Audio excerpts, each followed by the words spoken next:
Bom dia, queridos irmãos, graça e paz da parte do nosso Senhor Jesus Cristo, amém? Amém, que a graça do Senhor seja conosco e sobre as nossas vidas. Queridos, eu te convido a abrir a sua Bíblia, o segundo livro das Crônicas, no capítulo 19. Nós vamos meditar na palavra do nosso Deus.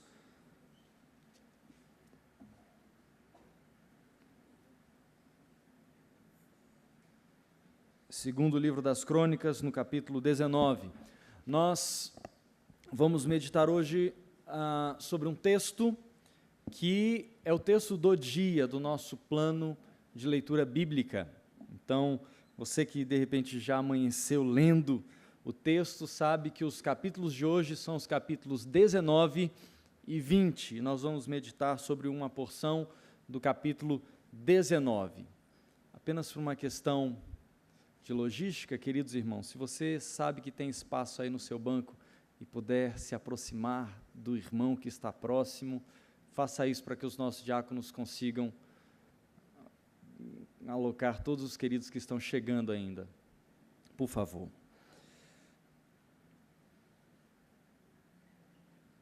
A partir do verso de número 4, segundo Crônicas, capítulo 19, de 4 a 11, diz assim a palavra do nosso Deus: Habitou, pois, Josafá em Jerusalém, tornou a passar pelo povo desde Berseba até a região montanhosa de Efraim, e fez que ele tornasse ao Senhor, Deus de seus pais. Estabeleceu juízes no país em todas as cidades fortificadas, de cidade em cidade.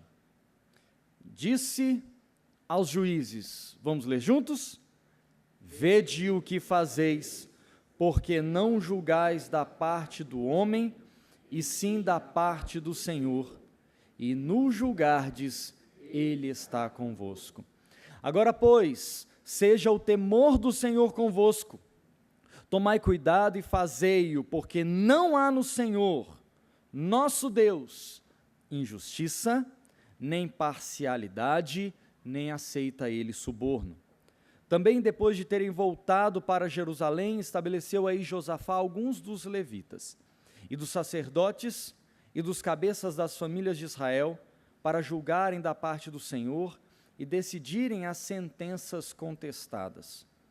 Deu-lhes ordem, dizendo: assim, andai no temor do Senhor, com fidelidade e inteireza de coração.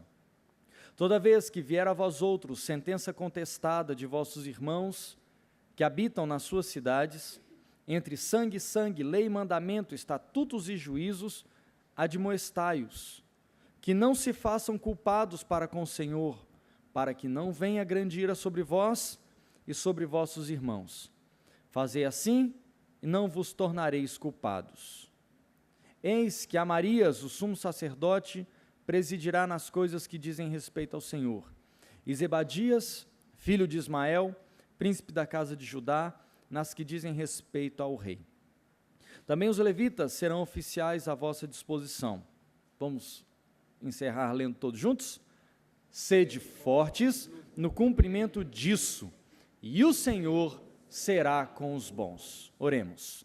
Pai, eis-nos diante da Tua palavra, Senhor, agora fala conosco, que essa meditação, reflexão, possa encontrar morada em nossa mente e coração, ó Pai. Pelo poder do Teu Espírito Santo, repreende o diabo, ele é nosso adversário, ele não quer que nós tenhamos a compreensão exata da Tua palavra, mas Teu Espírito Santo que em nós habita, pelo poder manifesto do Senhor, pode ministrar a nós de tal maneira que isso se torne algo prático, real, concreto nas nossas vidas. Então faz isso, Senhor, pelo Teu próprio amor, pelo Teu poder, pela misericórdia que o Senhor tem para conosco, em Cristo Jesus. Amém. Queridos, Josafá foi rei de Judá. Juntamente com Josafá havia também Acabe sobre Israel, no reino que estava dividido. Josafá caminhou com o Senhor, derrubou os postes ídolos, instou o povo para que encontrasse o Senhor, para que se dedicasse a Deus, para que buscasse a presença do Senhor, instigou o povo para essa vida de busca da vontade de Deus. embora também tenha cometido erros, como certamente nós temos os nossos. Um de seus erros foi aliar-se com Acabe. Isso fica claro no capítulo 19, verso 2, quando Jeú vai falar com Josafá e diz: devias tu ajudar o perverso e amar aqueles que aborrecem ao Senhor? Por isso caiu sobre ti a ira da parte do Senhor. Contudo, no verso 3, ainda do capítulo 19, a palavra do vidente do profeta Jeú é: boas coisas, contudo, se acharam em ti, porque tiraste os postes ídolos da terra e dispuseste o coração para buscardes a Deus. Então, Josafá, a Bíblia dá testemunho sobre ele de que foi um homem que buscou a Deus e instou o povo para buscar o Senhor. No texto que nós lemos, Josafá se propõe a instituir juízes sobre o povo para o reto juízo, para a condução do povo com justiça, para retirar as desigualdades, para aplicar a lei e os mandatos do Senhor. O verso de número 4 aponta o estabelecimento do governo, a partir dos juízes, com o sentido de trazer ordem, a organização, o controle sem opressão, mas pela aplicação da lei, com o objetivo, para que o povo tornasse ao Senhor Deus de seus pais. Olha o finalzinho do verso de número 4, fica sua Bíblia aberta aí, estamos em 2 Crônicas, capítulo 19. Olha lá, e fez que ele tornasse ao Senhor Deus de seus pais. Ele passa pelo povo, não passar pelo povo aqui não é que Josafá fez uma peregrinação ou fez uma grande campanha política, não foi isso. Ele passa pelo povo e vai estabelecendo os juízes, vai estabelecendo a ordem, vai estabelecendo o seu governo, para que a vontade de Deus se aplique ao povo e o povo como um todo se renda não apenas ao governo, mas à vontade do Senhor. Como parte, então, desse projeto, foram estabelecidos os juízes. Verso 5, estabeleceu juízes no país em todas as cidades fortificadas, de cidade em cidade, para que o reto juízo de Deus ali fosse aplicado. O reflexo de sujeição a Deus e a aplicação correta do direito e da justiça. O verso de número 6 deixa isso claro, foi o que nós lemos juntos. O verso de número 6 deixa clara essa intenção, sobretudo a ordem dada aos juízes. Esse preceito, o preceito que vem da parte de Deus: não julgais da parte do homem, e sim da parte do Senhor. E a palavra forte vem: e no julgardes, Ele está convosco. Ou seja, Deus está com vocês na aplicação da lei, do reto juízo, e quando fazem isso, vocês o fazem em nome do Senhor e pelo Senhor. Não quero falar aqui, no tempo que temos, sobre juízes, porque aí não se aplicaria a todos nós. Nem todos aqui estamos envoltos na aplicação do direito, nem mesmo no seu conhecimento. Minha área é história, filosofia, teologia, está longe disso. Ainda mais trabalhando com os meninos, com os adolescentes, jovens e nós juniores. Então não é essa a nossa intenção, ou a minha intenção nessa manhã, mas voltar a nossa atenção no Deus que guia, que orienta, que induz ou provoca a ação desses juízes e também de todos nós que estamos reunidos aqui nessa manhã, ou mesmo você que está em casa ouvindo essa mensagem. A ação de todos, aqueles que foram chamados por Deus, que estão submissos à sua vontade, deve ser cumprir a vontade de Deus, seguir os seus desígnios e caminhar segundo o seu propósito. Cada qual em seu ofício, com o seu dom, exercendo o serviço que lhe cabe, exercendo assim a sua vocação. Eu que estou aqui trazendo a mensagem de Deus, você que amanhã vai entrar em um órgão público, você amanhã que entrará na sua empresa, você que ficará em casa cuidando dos seus filhos, você que exercerá a administração familiar, você que ocupará amanhã ou ainda hoje um cargo, um posto, e essa será a sua vocação. Se focarmos em quem nos guia, se tivermos a nossa atenção voltada àquele que orienta os nossos passos, quem Ele é, o que Ele faz, quais são os seus propósitos, qual é a sua intenção, então, se focarmos no nosso Deus, sobretudo, sobre toda e qualquer situação, aí sim nós poderemos ter segurança, poderemos ter firmeza nos nossos passos, poderemos ter convicção de que estamos no caminho certo. Do contrário, estaremos entre aqueles homens que não conhecem a Deus, que não caminham segundo a sua vontade. Estaremos entregues à nossa própria sorte, à nossa própria vontade, e essa não é a vontade do Senhor.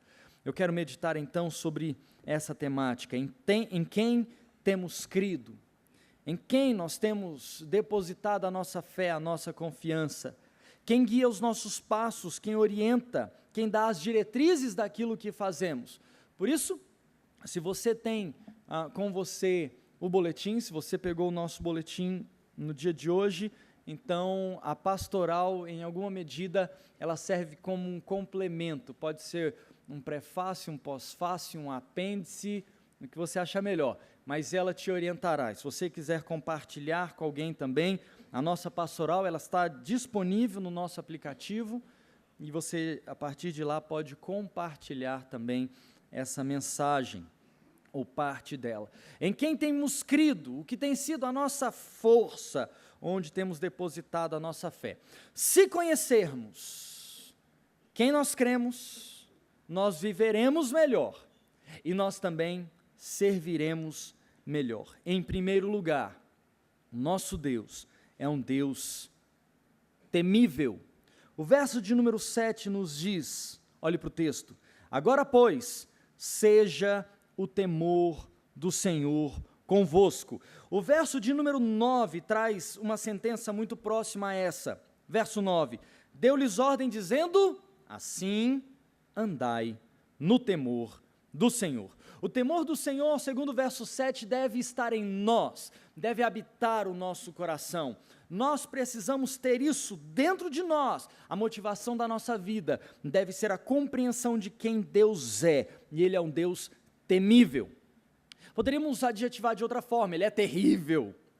E não é terrível apenas porque Ele pune os pecadores, mas porque Deus é todo-poderoso.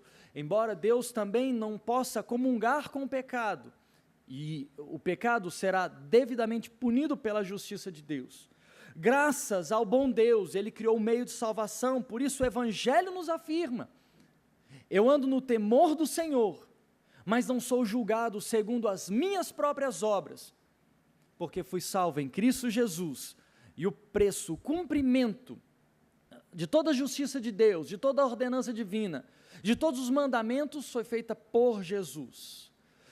Por isso o Evangelho ensina a nós: eu sou justificado em Jesus, e não pelos meus méritos, e não pelo meu próprio esforço. E ao invés disso criar comodismo em nós, isso só me mostra: Deus de fato precisa ser temível. Eu preciso temer esse Deus, caminhar em santidade, constrangido por tudo aquilo que Ele já fez por mim e já fez em mim. O temor do Senhor, portanto, deve estar em nosso coração, deve estar em nós. Ao guiar os nossos passos, a definir o trajeto que seguiremos, devemos andar no temor do Senhor. O nosso proceder deve ser fundamentado no temor do Senhor. Assim, é a palavra do Senhor aos juízes, é a palavra do Senhor a nós: andai no temor do Senhor. Pastor, como nós podemos andar então no temor do Senhor? Quais seriam esses passos que nós devemos dar nesse caminhar reto, justo? O texto no verso 9 diz: com fidelidade e inteireza de coração, seja fiel, cumpra a vontade do Senhor, incline o seu corpo, a sua carne, a sua vontade, para que ela seja segundo a vontade do Senhor. Por fim, seja íntegro. Inteireza nos aponta justiça, integridade, honestidade. Caminhemos como é o nosso Deus. Ele é fiel. Sejamos, nos esforcemos para sermos também encontrados fiéis. Ele é íntegro, ele é reto, ele é justo. A inteireza no nosso Deus. Sejamos também encontrados íntegros. O salmista, no Salmo 96, no verso de número 4, diz: porque grande é o Senhor e muito digno de ser louvado. Ele é temido mais que todos os deuses. Ainda Salomão, em Provérbios, no capítulo 9, no verso 10, ele assim nos diz: o temor do Senhor é o princípio da sabedoria, muito bem, e o conhecimento do santo é prudência. Portanto, precisamos crer em um Deus que é temível, e por isso seguimos os seus passos, por isso queremos ser fiéis e íntegros diante dele. Mas em segundo lugar, queridos, o verso de número 7 continua a nos apontar quem é o nosso Deus, esse Deus em quem devemos depositar a nossa confiança, a nossa fé e a nossa esperança. E ele diz depois do ponto e vírgula no verso 7, tomai cuidado e fazei-o, porque não há no Senhor, nosso Deus, injustiça, nem parcialidade, nem aceita ele suborno. O nosso Deus é, portanto, justo, imparcial e honesto. Ele é a referência, ele é o modelo, ele é o exemplo, ele é o caminho, ele é a luz que guia. Portanto, nós devemos viver como ele. Devemos proceder e servir como ele. Se as instruções estão sendo dadas aos juízes, que devem guiar a sua conduta pelo modelo de quem Deus é, então cada um de nós, em nossa vocação, santa vocação dada pelo próprio Deus, devemos fazê-lo também com justiça, imparcialidade e honestidade. Aqui, queridos, uma necessidade tremenda e profunda, espiritual, de alinharmos a nossa vocação com aquele que nos vocacionou, o ofício que temos com aquele que abriu as portas para que nós ocupássemos o lugar, o posto que ocupamos, o lugar onde estamos plantados, e ali darmos os verdadeiros frutos da fé de quem nós cremos e refletirmos o amor de Deus, porque Ele é justo, Ele é imparcial, Ele é honesto.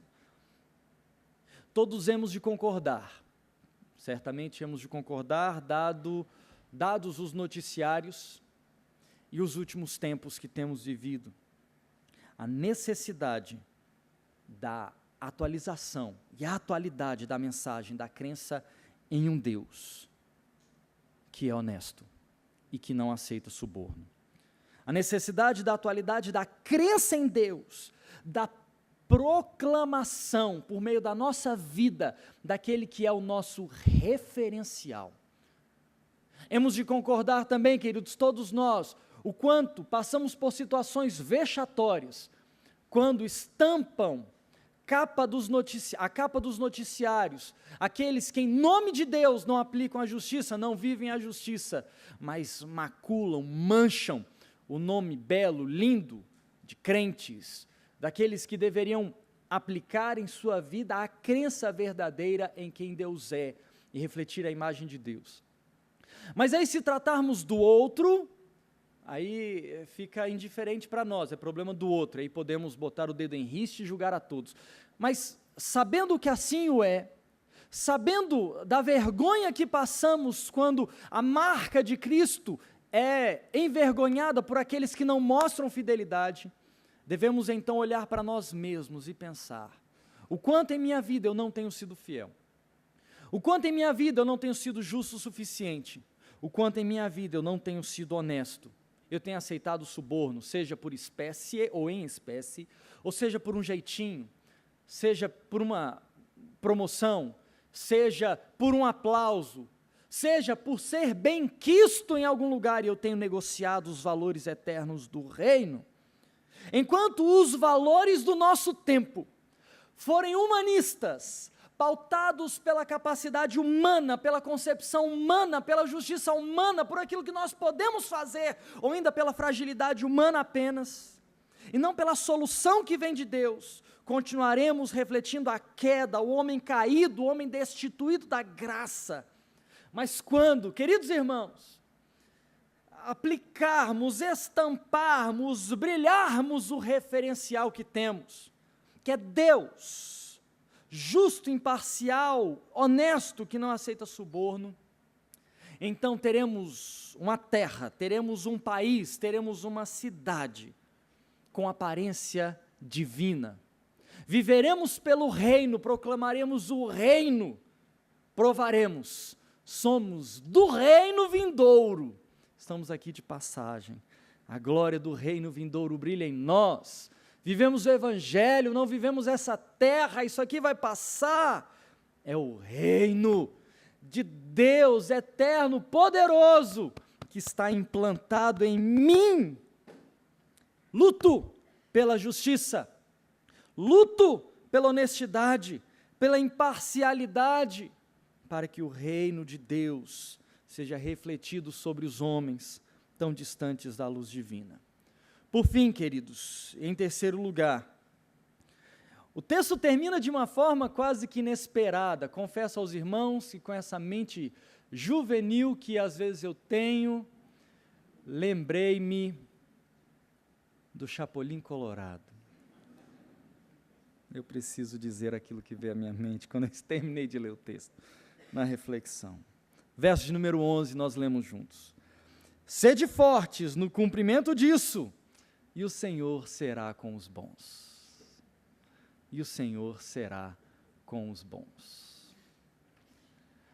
Aqui é um problema sério. Quem são os bons?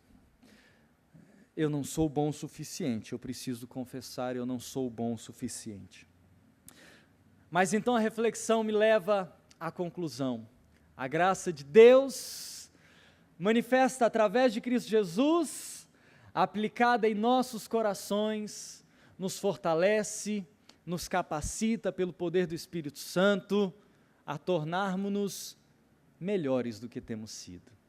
Então, certamente Deus, quando olha para nós, na intenção de acompanhar-nos, dizendo, vou seguir com os bons, estarei com os bons, Ele não olha a nossa incapacidade, mas olha a graça aplicada aos nossos corações. Olha para os nossos corações, o quanto estamos inclinados a essa graça, o quanto estamos empenhados por cumprir a vontade de Deus, sabendo que somos falhos, que somos pecadores, que vamos resvalar os pés eventualmente, que vamos andar meio trôpego muitas vezes, mas nos achegaremos ao trono da graça, receberemos misericórdia da parte dEle. Portanto, Deus, em terceiro lugar, estará presente com os bons. Esse é o nosso Deus, é nele que depositamos a nossa fé, é nele em que temos crido. Devemos insistir então, queridos, no cumprimento da imagem da perfeição em Deus.